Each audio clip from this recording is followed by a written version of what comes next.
The most famous dinner plate, dahlia in the world, is not actually a dinner plate. One has been blooming since 1929. It still has not changed color. One produces far more blooms than Café au Lait, costs about the same, and almost nobody recommends it. One was bred in South Africa, and the fringe on its petals looks like nothing else in dahlias. And one grows blooms wider than 14 inches across. It might give you 10 all season. 8 dinner plate dahlias. Some you know by name, a few you have never heard of, and at least one your catalog has been getting wrong for years. Number 1. Every dahlia catalog in the country calls Café au Lait a dinner plate. It is the most photographed dahlia of the last decade. The flower that put dahlias back on wedding tables and florist social media. And by the American Dahlia Society registry, it sits in the medium to borderline large range, 6 to 8 inches on paper. Bred in Holland in the late 1960s by a Dutch firm that no longer exists. It sat in obscurity for decades until a buyer rediscovered it in a grower's plot and wedding florists turned it into a global sensation. The dahlia world barely noticed it until everyone else did. Those ruffled petals, creamy blush fading to ivory at the edges, feel like silk when you brush them with your thumb. No two blooms open the same shade. Some lean peach, some lean pink, some glow almost white in evening light. The color alone is worth growing it for. Disbudding means pinching off every side bud so the plant puts all its energy into one large bloom. Without that step and rich soil, most Café au Lait blooms land around 6 to 7 inches. That is not a dinner plate.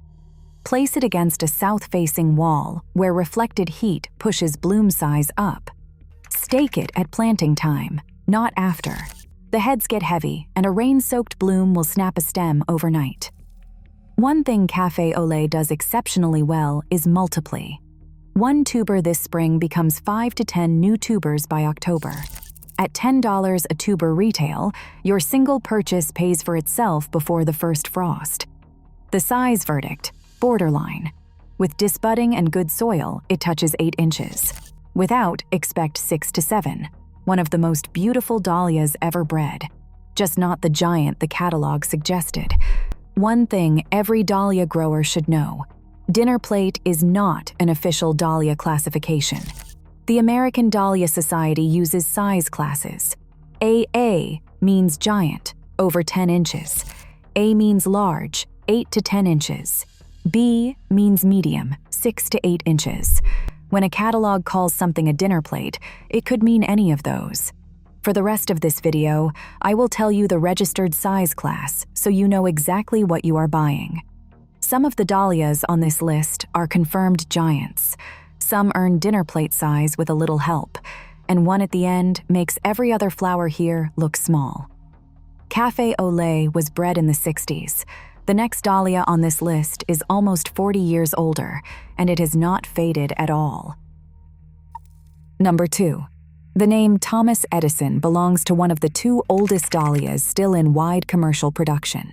Bred by a grower named Maytrot and introduced in 1929. That makes it 97 years old this season. Here is the paradox. Dahlias are notoriously color unstable. A red might fade to pink after a few growing seasons. A yellow drifts to cream. Thomas Edison has held the deepest, most saturated purple in the genus for nearly a century. Cut a bloom, and the interior is the same reddish purple all the way through, rich as velvet. A fine, lighter edge on each petal catches the light like piping on a jacket. It sits at the edge of dinner plate size. First blooms of the season reach 7 to 9 inches. Later flowers settle to 5 to 7. Be honest with yourself about that range. But in a vase, the color does all the work. You do not need 12 inches when the shade stops people mid-sentence. And it is a bargain. Longfield Gardens sells 2 tuber packs for under $9. One grower found a Thomas Edison tuber at Family Dollar for $2.50. A 97-year-old champion for less than coffee. Planted in full sun, mid-border, where the dark purple catches afternoon light against lighter flowers behind it. Bumblebees roll around in the open center like they own the place. Let them. So is it a dinner plate? Borderline. A. Reaches those dimensions early in the season, then settles. The color makes up for every missing inch. Thomas Edison holds its color for a century. The next one holds its size all season, which for a dinner plate dahlia is almost as rare.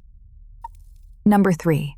Most dinner plate dahlias do something frustrating. The first 2 or 3 blooms come in enormous. Then the flowers shrink. By September, your 10-inch giant is producing 7-inch blooms, and you are left wondering what went wrong. Kelvin Floodlight does not shrink. Introduced in 1959, this clear sunshine yellow formal decorative is a registered AA giant. Over 10 inches, confirmed. The petals curve gently inward, catching light like polished brass, and the yellow is so clean it almost glows against a darkening sky. It produces bloom after bloom at consistent size all the way to frost. That is what earned it a spot on the American Dahlia Society's Fabulous 50, their list of cultivars that have won 50 or more high awards over the decades. It belongs there. Place it in the center of a border or in a large container where evening light hits it from the side. The yellow lifts everything around it. 3 to 4 feet tall, sturdy, and genuinely forgiving. If you have never grown a dinner plate before, start here. Consistent, giant every time, and widely available for under $12. If you are already planning where these would go in your yard, drop your zone and your favorite dahlia color in the comments. I read every one, and I can tell you which of these 8 fits your garden best. Subscribe so you do not miss the next video. Kelvin Floodlight wins on consistency. The next one won on a national stage. Number 4. The Darrell W. Hart Medal is the highest trial garden honor the American Dahlia Society awards. 7 accredited gardens across the United States and Canada grow the same cultivar under local conditions, and the 3 highest scores are averaged. The winner is the dahlia that performed best everywhere. Bodacious won it. Registered AA, 9 to 11 inches, informal decorative. The color is hard to capture in a photograph. Fiery orange-red on top, creamy yellow underneath. And as each bloom ages, the pale undersides curl forward. The effect is a muted 2-toned sunset that shifts every day. Run your fingers across the petals. They feel thicker than most dahlias, almost waxy, like a succulent leaf.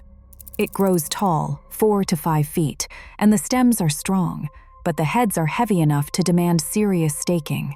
Protect it from wind. Grow it at the back of a deep border where the height works for you, or along a fence line where the blooms face outward. It throws flowers from midsummer through hard frost, and each one opens a shade warmer than the last. Bodacious performs everywhere the trial gardens tested it, but if your everywhere happens to be the American South, the next dahlia was built specifically for that heat. Number 5. If you garden south of Zone 7, you have probably heard that dinner plate dahlias struggle in the heat. Blooms droop, petals scorch. The plants stall through August and sometimes never recover. Otto's Thrill blooms right through it. It is on the Dahlia Society of Georgia's heat-tolerant list, tested in their conditions and confirmed. A grower in Zone 9A in north-central Florida reports consistent 8 to 10-inch blooms through the worst of summer. The color is clean orchid pink, darker at the center, softening to cotton candy at the petal tips. In warm weather, the pink shifts toward salmon, which means it looks different in Georgia than it does in Oregon. Both versions are beautiful. This is also one of the most reliable cut flowers on the list. Strong stems. 5-day vase life. Harvest at 3/4 open, because dinner plate dahlias barely open further once they are in water. Plant it where it gets afternoon shade in the hottest zones. Full sun works in the Pacific Northwest or Upper Midwest. It reaches 8 to 10 inches reliably without tricks. A solid A, sometimes touching AA. No disbudding games needed. Introduced in 1956, still a top seller 70 years later. There is a reason for that. Otto's Thrill came from the United States. The next one came from the other side of the world. Number 6. Walter Maritz breeds dahlias in Penhill, South Africa. His creations carry the Penhill prefix. Penhill Dark Monarch, Penhill Doris Jean, and the one that stops people at dahlia shows, Penhill Watermelon, registered A giant, over 10 inches confirmed. But the size is not the first thing you notice. The texture is. Long, curling petals twist and fray at the edges, giving every bloom a shaggy, fringed look unlike anything else on this list. The color moves between coral, peach, pink, and lavender, depending on temperature and light. Some blooms look like a warm sunset. Others look like a slice of watermelon held up to the sky. It is also a serious cut flower. Thick stems and a vase life that some growers measure at 10 days, which is remarkable for a decorative this large. If you are growing dahlias for arrangements, this is the one that earns its row space. Most local nurseries will not carry it. You will find it through Longfield Gardens, Floret, or American Meadows. Expect to pay around $13 for a 2-tuber pack and order early. It sells out by March. Plant it where it has room.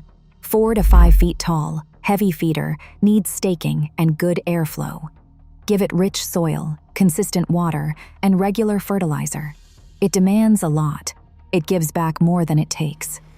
Penhill Watermelon is a showstopper. The next dahlia is the opposite. Quiet, white, overlooked, and it might be the smartest pick on this entire list. Number 7.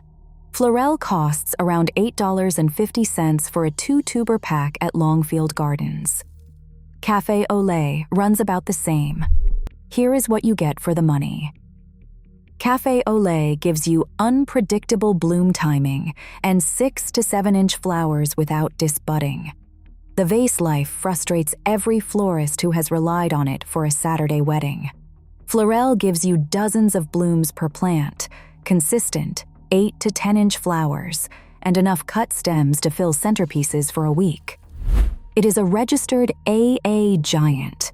Pure to creamy ivory white with a pale yellow glow at the center.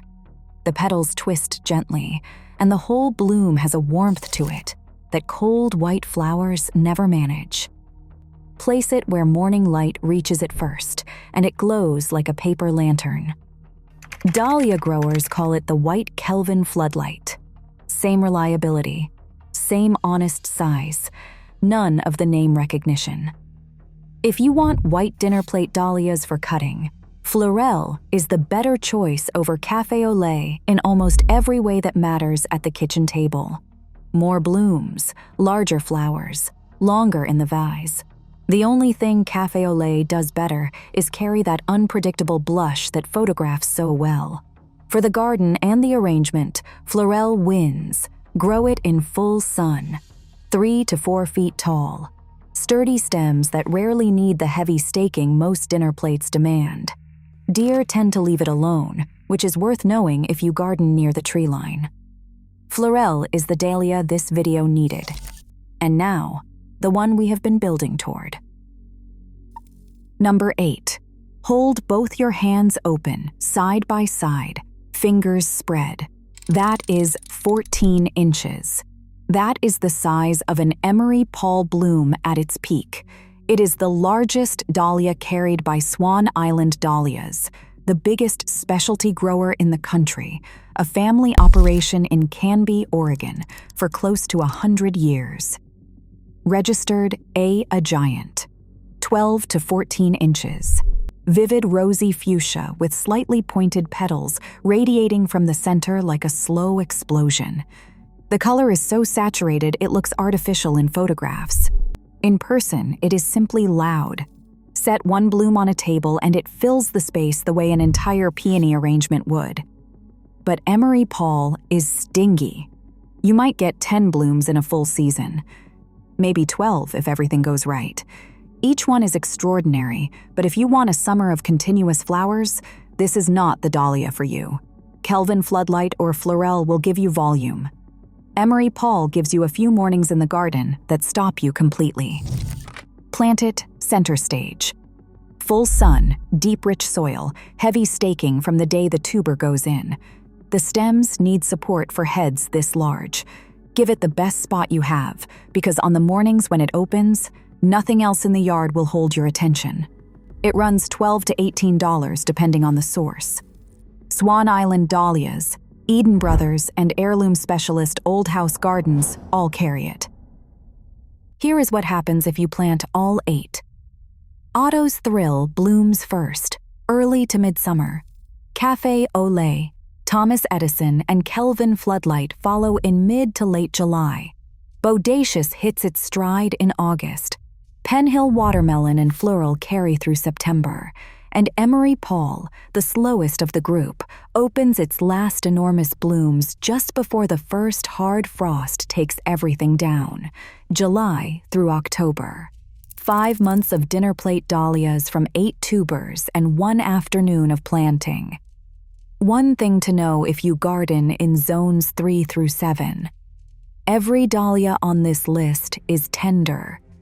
The tubers will not survive a frozen winter in the ground.